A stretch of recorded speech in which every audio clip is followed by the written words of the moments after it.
Assalamualaikum warahmatullahi wabarakatuh. Alhamdulillah rabbil alamin. Wa bihi nasta'inu ala umurid dunya waddin.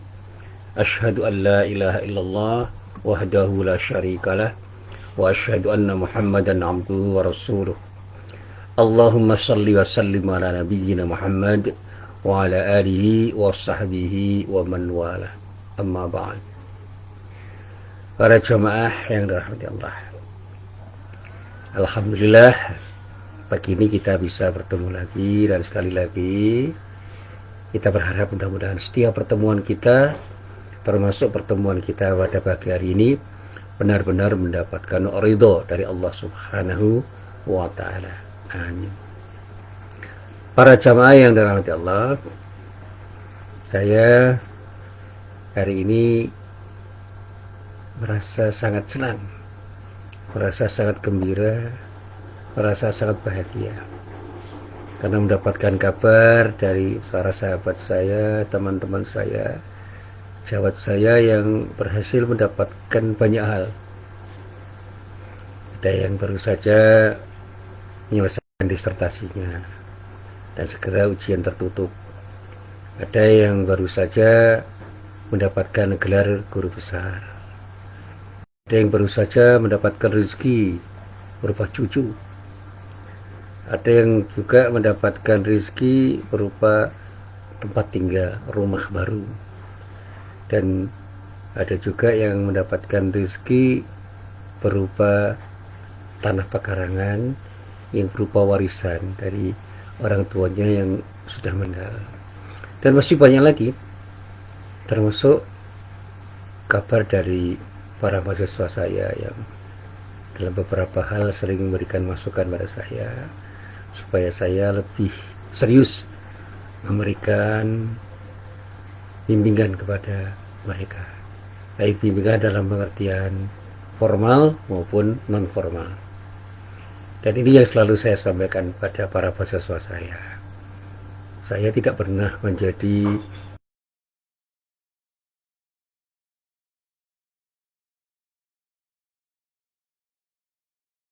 bisa menjadi guru bagi siapapun, dan siapapun bisa menjadi murid siapapun, dimanapun dan kapanpun. Yang terpenting bagi kita adalah bagaimana kita membangun sinergi antar kita. Dosen dan mahasiswa itu hanya sebuah status. Peran yang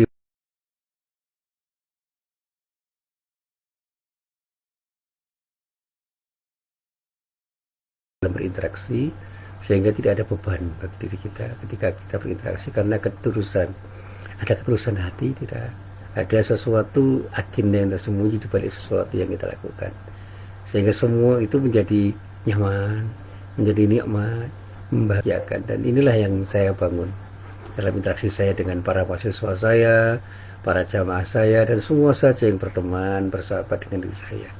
Dan dengan bangun persahabatan, alhamdulillah jiwa itu menjadi tenang. Maka saya pernah cerita sama para jamaah, saya itu pernah menulis 2 puisi.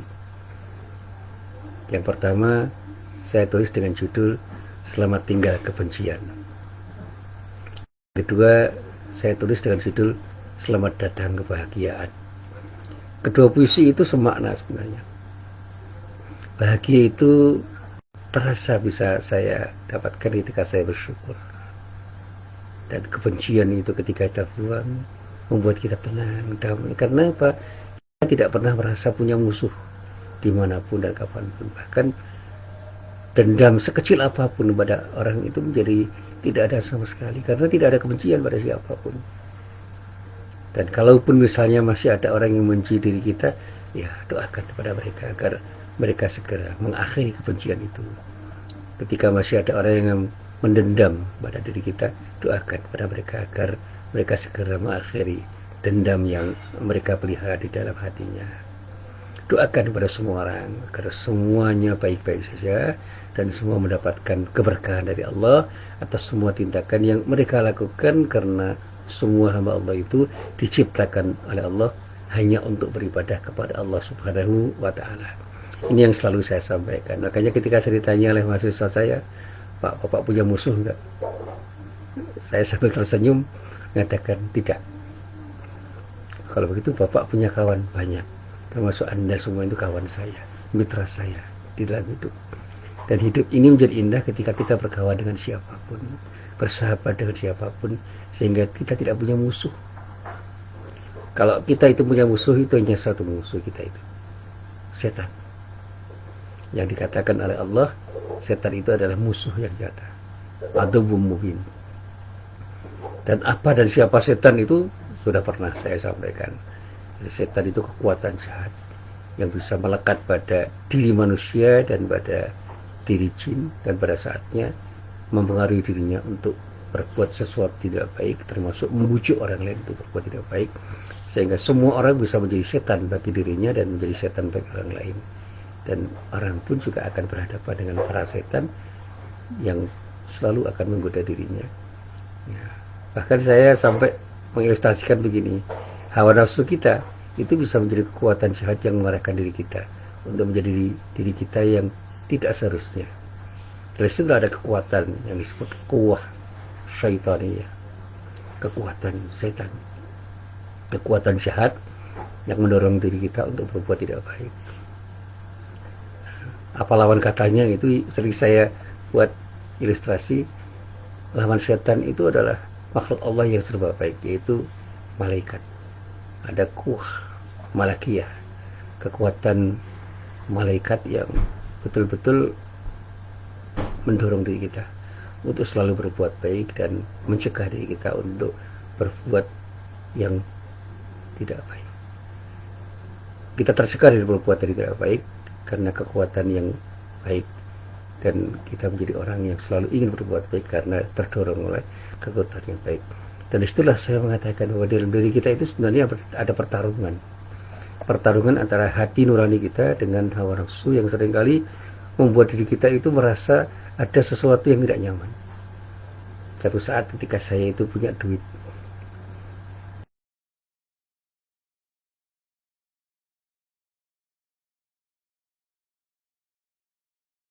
ada bantuan, disitulah kemudian saya tersenyum.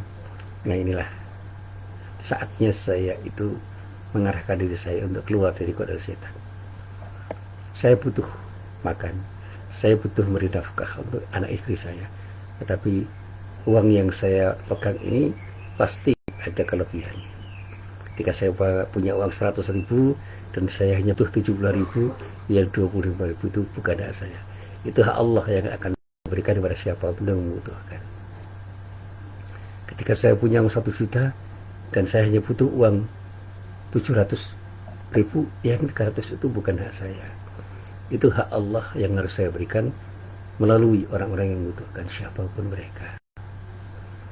Orang itu bukan hanya sosok manusia pribadi, tapi bisa kelompok orang, bisa lembaga yang memang membutuhkan bantuan saya, yang itu semua bukan milik saya, tapi milik Allah yang saya salurkan dari segala macam hal yang bisa saya lakukan untuk mendapatkan ridhonya. Dan disitulah saya mendapatkan kenikmatan. Dan pertarungan itu menjadi indah ketika kita menang. Artinya hawa nafsu kita bisa kita kendalikan.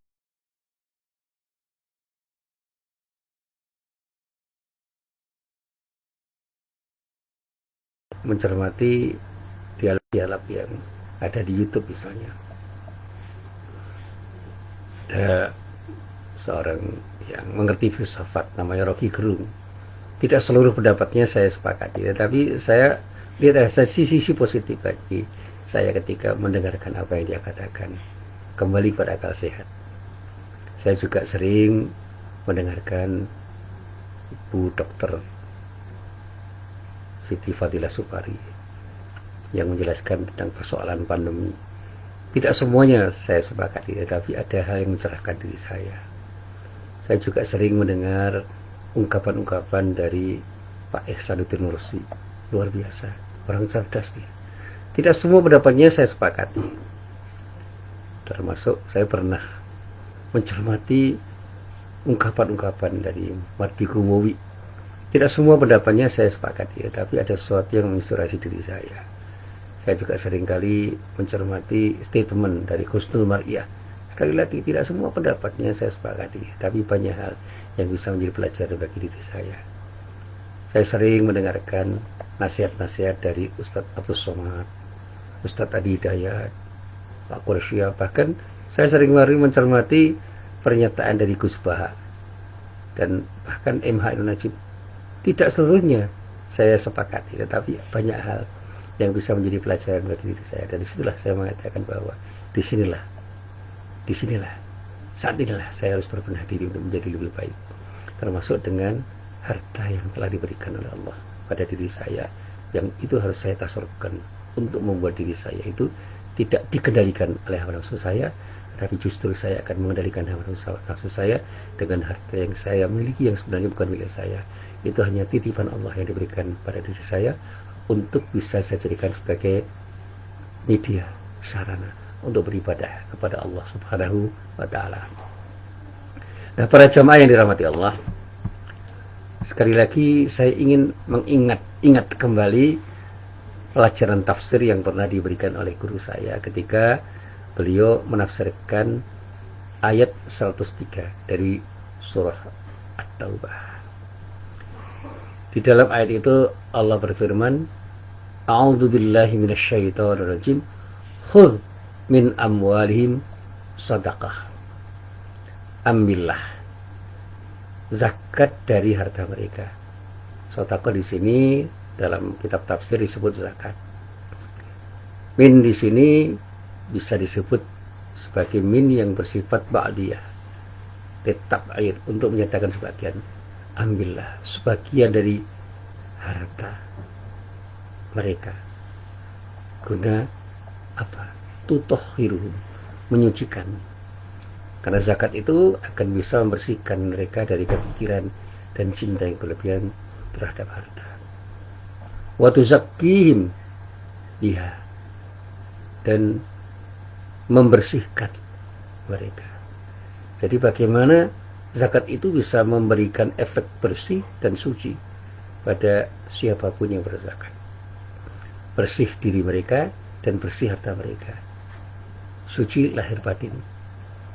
Saya selalu mengatakan begini, suci lahir batin itu tidak tiba-tiba terjadi, tetapi semua itu menjadi sesuatu yang terkait dengan akibat dari tindakan-tindakan kita, sikap kita, kata-kata kita, cara berpikir kita. Nah, ketika orang itu mengotori jiwanya dengan perbuatan yang tidak baik, dengan sifat dan sikap yang tidak baik, dengan kata-kata yang tidak baik, dengan cara berpikir yang tidak baik,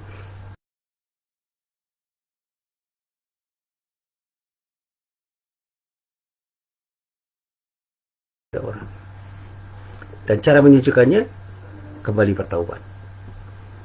Bersihkan diri kita dari segala macam kemaksiatan yang pernah kita lakukan, dan ayo kembali menjadi orang yang sadar untuk selalu berbuat baik dengan amal soleh kita.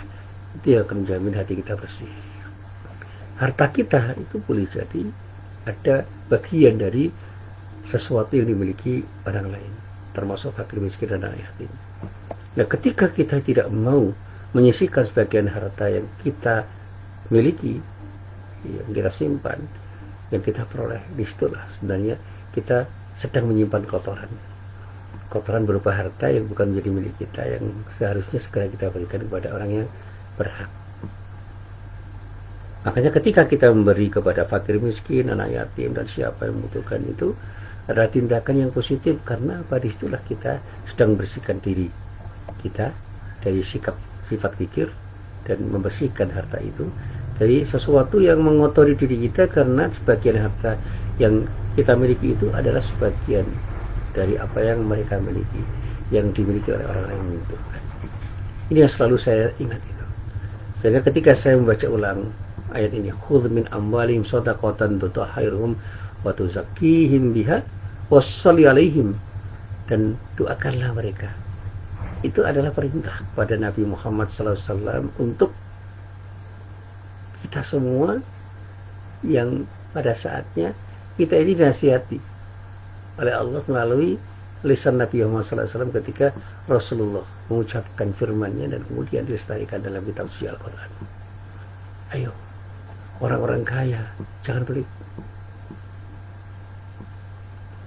Ambil sebagian harta yang Anda miliki itu untuk Anda berikan kepada fakir miskin, pada anak yatim yang memerlukan. Karena pada saat kamu simpan harta itu adalah kotoran yang akan mengotori diri Anda. Harta Anda itu adalah harta yang tidak semuanya milik Anda, tapi ada bagian yang menjadi milik fakir miskin dan anak yatim. Jiwa Anda harus Anda bersihkan dari sifat kikir. Sifat kikir itu ketika menyatu menjadi sesuatu yang melekat pada diri kita, akan membuat kita mencintai harta yang berlebihan. Dan Allah dikatakan di sini, di dalam ayat ini, inna salataka sakanun lahum. Allah menyatakan, karena sesungguhnya doamu adalah ketentraman bagi mereka. Doakan mereka agar mereka selalu berada dalam kesucian diri, kesucian harta, dengan cara berzakat, berinfak, bersedekah. Wallahu sami'un alim. Allah Maha mendengar lagi Maha mengetahui.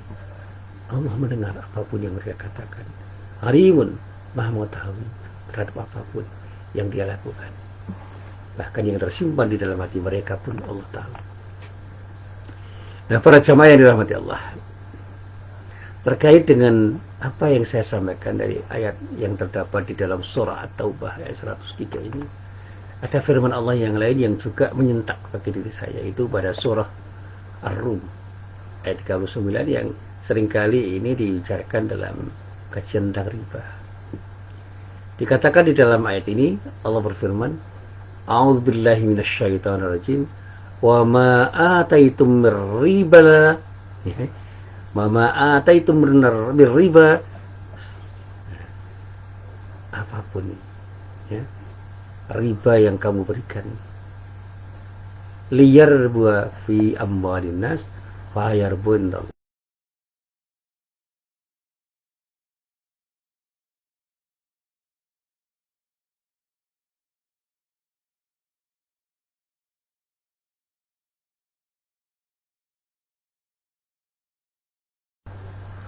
Disinilah kemudian saya mencoba untuk merenung.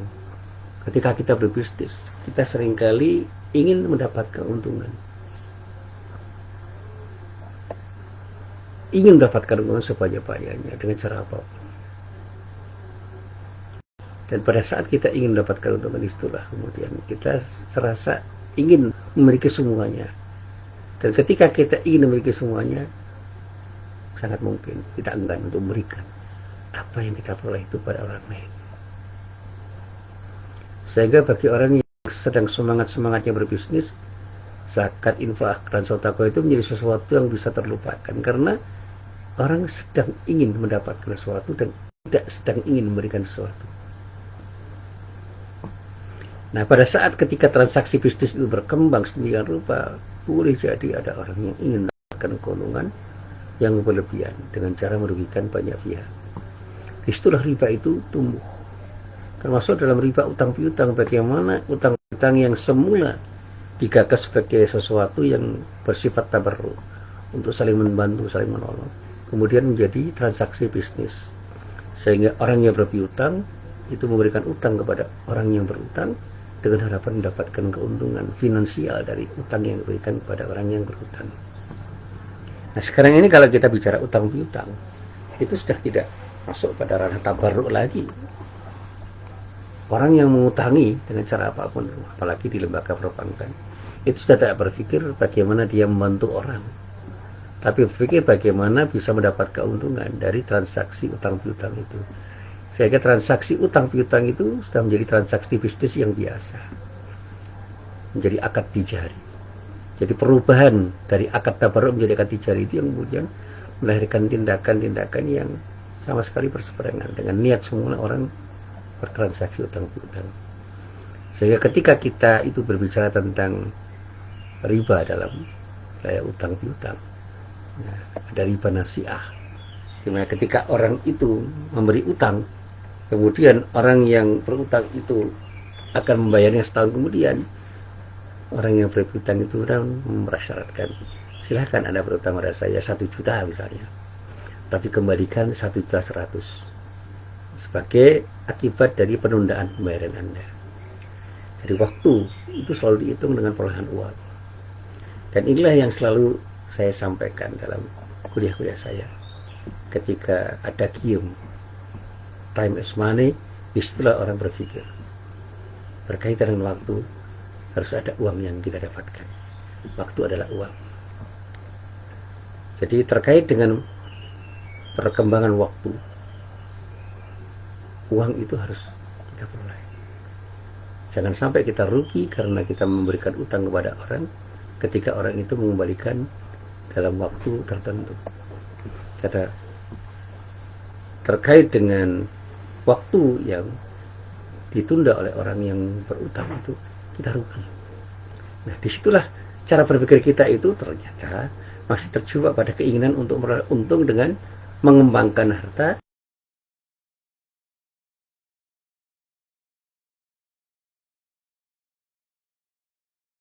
ke sesuatu yang akan memberikan harta yang lain, tetapi perolehan dari Allah. Sehingga di dalam pandangan Allah, ketika kita bersedekah, itu bukan berarti kita akan mendapatkan harta yang kita bayarkan itu seperti apa yang kita bayarkan, tetapi ridha Allah. Nah, sehingga dikatakan, wa ma ataitum min zakatin turiduna wajhallah faulaika humul mud'ifun. Zakat yang kamu berikan dengan maksud murah ridha Allah, berarti mereka lah orang-orang yang melipat gandakan pahalanya. Artinya apa? Apa yang kita berikan dalam bentuk zakat, infak dan sedekah itulah yang akan memberikan nilai tambah bagi diri kita dari Allah Subhanahu wa taala, karena Allah akan melipat gandakan nilai sedekah kita dengan pahala yang datang dari Allah, yang tidak harus berupa duit yang kembali misalnya, tetapi berupa ridha Allah yang jauh lebih bermakna daripada duit yang kita sedekahkan. Saya termasuk orang yang tidak sepakat dengan orang yang berkata-kata bahwa silahkan Anda bersedekah 1 juta saat ini, Anda bisa berharap 700 juta Anda akan dapatkan dari 1 juta yang Anda sedekahkan, karena janji Allah seperti itu. Saya katakan 700 kali lipat. 700 kali lipat itu tidak harus berupa duit yang kembali seperti duit yang kita sedekahkan, tapi nilai dari pahala Allah yang jauh lebih penting daripada sekedar harta yang kita berikan. Ketentraman hati, ketenangan batin, kedekatan kita kepada Allah, dan utamanya ridha Allah, itu jauh lebih bermakna daripada harta yang kita berikan. Jadi kalau dalam bahasa Jawa, kalau kita itu sedekah cul, itu artinya lepas. Ya, teman saya sering mengilustrasikan orang sedekah seperti orang kentut itu. Begitu kentut, gak usah dicari kentutnya. Seperti orang buang air besar, buang air kecil. Setelah buang air besar, air kecil nggak usah dicari. Bersedekahlah seperti gula ketika memberikan efek rasa manis kepada teh dan kopi yang kita seduh di air panas. Tidak ada sebutan air gula, tetapi teh manis, kopi manis. Seperti juga kopi. Kopi itu begitu kita aduk di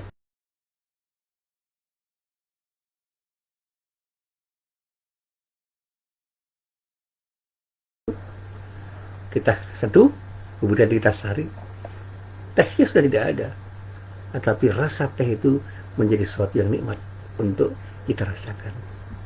Jadilah garam yang memberikan rasa asin pada sayur mayur,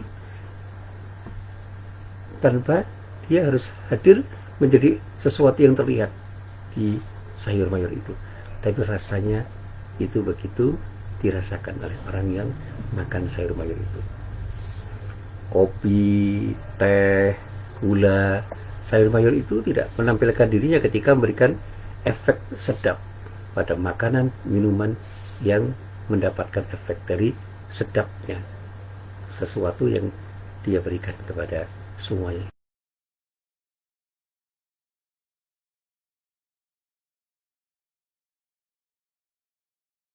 Gula dan garam yang tambah, tapi rasa manis dan asin yang bisa dirasakan sebagai sebuah kenikmatan bagi manusia yang merasakan lezatnya minuman dan makanan.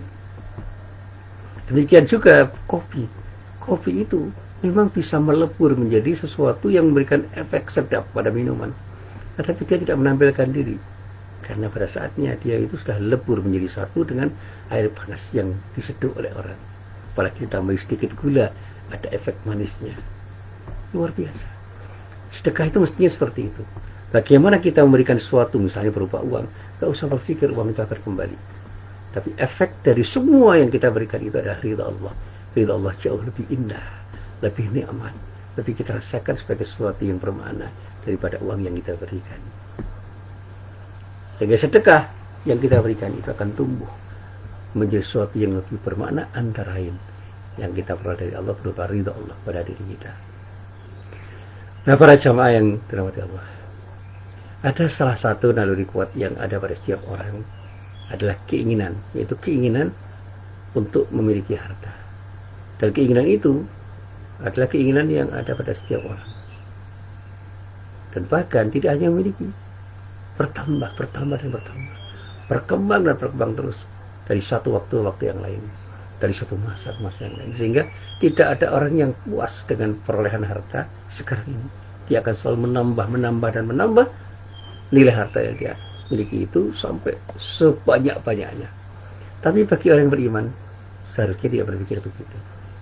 Bagaimana harta yang kita miliki, yang kita peroleh itu kita kembangkan menjadi sesuatu yang lebih bermakna lagi, yaitu kita jadikan sebagai sedekah jariah untuk membangun masjid, membangun sekolah, membantu anak yatim, fakir miskin, yang pada saatnya akan mengikuti harta itu sampai kita menghadap Allah Subhanahu wa Ta'ala.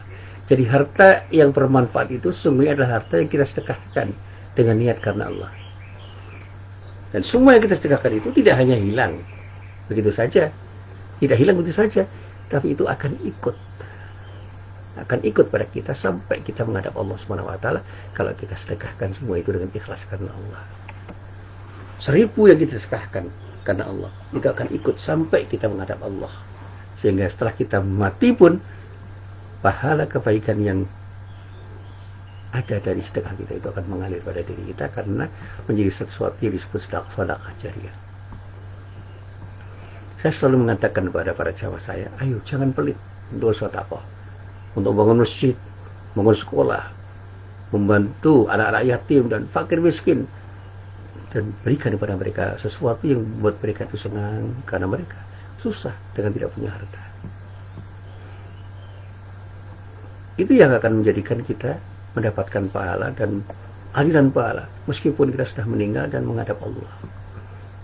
Jangan pernah berpikir bahwa kita kehilangan sesuatu ketika kita bersedekah. Jadilah yang berpikir bahwa memberi sesuatu dengan niat karena Allah itu akan mendapatkan sesuatu yang nilainya jauh lebih baik dan lebih sempurna dari Allah Subhanahu wa Ta'ala. Tidak ada seorang pun manusia yang memang menginginkan hartanya berkurang. Iya, tapi jangan pernah kita itu mengatakan harta kita berkurang karena sedekah. Tambahlah nilai harta kita itu dengan banyak sedekah. Upayakan dengan cara-cara sedekah yang terpuji. Dan jangan pernah kita merugikan orang lain dengan harta kita, dan bahkan jangan pernah kita merugikan orang lain ketika kita mencari dan memperbanyak harta. Dan inilah yang diingatkan Allah misalnya di dalam surah Al-Fajr ayat 20, misalnya dikatakan oleh Allah, wa tuhibbunal mala hubban jamma, dan kamu cintai harta benda dengan cinta yang berlebihan. Itu teguran bagi orang-orang yang mempertuhankan harta. Harta sudah menjadi berhala, sehingga semua kesempatan yang diberikan Allah itu digunakan untuk mencari harta. Kalau dalam bahasa Jawa, di kapan wae minggu duit, semua dipikir proyek. Saya pernah kerja dalam sebuah kepanitiaan. Kita ada teman saya mengatakan, ide untuk biro ini dalam bahasa Jawa. Kita dapat berapa ini? Saya katakan, dapat pahala dari Allah kalau kita ikhlas. Itu dalam sebuah pemberitaan untuk menyelenggarakan acara-acara keagamaan. Orang masih berpikir dapat duit berapa. Ma'udzubillah min dzalik. Dan saya ketika bekerja pun selalu mengatakan pada kolega saya, pada teman-teman saya, pada mahasiswa saya, pada siapapun yang bekerja bersama saya, ayo bekerja karena Allah. Gak usah kita berharap apapun kecuali ridha Allah. Itu aja. Dengan ridha Allah semua menjadi mudah. Tidak pernah Allah memiskinkan diri kita karena kita sedang mencari ridhonya. Karena apa? Dengan ridhonya, jalan untuk mendapatkan sesuatu yang kita butuhkan itu semakin mudah karena Allah yang melapangkan jalan itu. Allah lah yang melapangkan jalan itu. Ketika semua jalan sudah dilapangkan oleh Allah, ketika jalan itu sudah betul-betul diberikan Allah dengan lapang selapang-lapangnya, tidak ada yang sulit bagi diri kita untuk melakukan sesuatu, karena semua itu milik Allah. Lillahi ma fis samawati wal ard. Yang ada di langit dan bumi itu semua milik Allah. Rezeki itu milik Allah, dan Allah yang akan berkenan baginya. Tidak usah khawatir dengan setiap kebutuhan kita di dunia ini, karena Allah menjamin kita akan mendapatkan sesuatu yang terbaik dari Allah ketika kita melangkah dengan niat untuk mendapatkan ridhonya. Dan saya selalu mengatakan, sebagai ajaran yang selaras dan sejalan dengan naluri, fitrah, dan kebutuhan manusia, Islam itu mendorong setiap muslim untuk memiliki dan mendapatkan harta dengan cara yang baik. Dan semua dilakukan dengan niat karena Allah. Dan insya Allah kita akan dapatkan kemaslahatan dan bagian hidup yang hakiki di dunia dan di akhirat ketika kita mencari dengan niat karena Allah dan menggunakannya dalam rangka untuk mendapatkan ridha Allah. Islam tidak hanya mendorong kita untuk mengumpulkan dan kemudian merasa memiliki dengan apa yang kita kumpulkan, tapi bagaimana kita mengolah harta itu agar bisa manfaatkannya sehingga kita menjadi orang yang bersih dan suci dari perolehan harta itu. Dan disinilah kita mendapatkan panduan yang luar biasa ketika kita harus berinfak, bersedekah, dan berzakat. Ketika kita berinfak, bersedekah, dan berzakat, kelihatannya harta kita berkurang, tapi hakikatnya justru sebaliknya. Harta itu akan berkembang dan kita akan memperoleh nilai yang lebih baik daripada harta yang kita belanjakan dengan infak, sedekah, dan zakat itu. Inilah yang selalu saya sampaikan. Bertambahnya harta itu bukan karena harta itu semakin menumpuk, tapi bertambahnya harta itu terkait dengan nilai harta itu ketika kita mendapatkan ridho dari Allah. Allah akan bisa menghilangkan keberkahan harta kita ketika kita bertindak dengan tindakan yang tidak baik. Tetapi dengan melakukan sedekah, insya Allah Allah akan memberikan sesuatu yang lebih baik dari harta yang kita miliki. Nah, karena itu marilah dalam kondisi yang seperti apapun kita coba untuk menyadarkan diri kita untuk mau berinfak, bersedekah, dan berzakat kepada siapapun yang membutuhkan. Jangan pernah kita merasa benar-benar memiliki harta benda yang kita miliki. Itu semuanya titipan Allah yang harus kita tumbuh kembangkan dengan cara mengembalikan semua itu kepada Allah agar harta kita menjadi semakin bersih, suci, dan penuh dengan berkahan, dan sekaligus kita akan terhindar dari kesulitan hidup karena Allah selalu bersama kita. Dan insya Allah semua masalah yang kita hadapi akan terselesaikan baik karena Allah selalu bersama kita, karena kita selalu memelihara kesucian diri dengan cara berinfak, bersedekah, dan berzakat. Dan harta kita juga akan menjadi harta yang penuh berkah karena harta kita suci, bersih dari kotoran-kotoran yang melekat di dalamnya, karena hak-hak yang melekat pada harta yang kita miliki itu benar-benar menjadi hak kita sepenuhnya, karena sebagian dari harta yang menjadi hak orang lain sudah kita berikan dalam bentuk infak, sedekah, dan zakat kita. Inilah yang perlu saya sampaikan. Mari kita bangun budaya sedekah agar benar-benar kita itu merasa nyaman dengan bersedekah, dan pada saatnya kita yakin dengan seyakin-yakinnya bahwa dengan bersedekah ridha Allah akan diberikan oleh Allah pada diri kita. Dengan ridha Allah, insya Allah kita akan berjalan dengan tenang, damai, dan indah.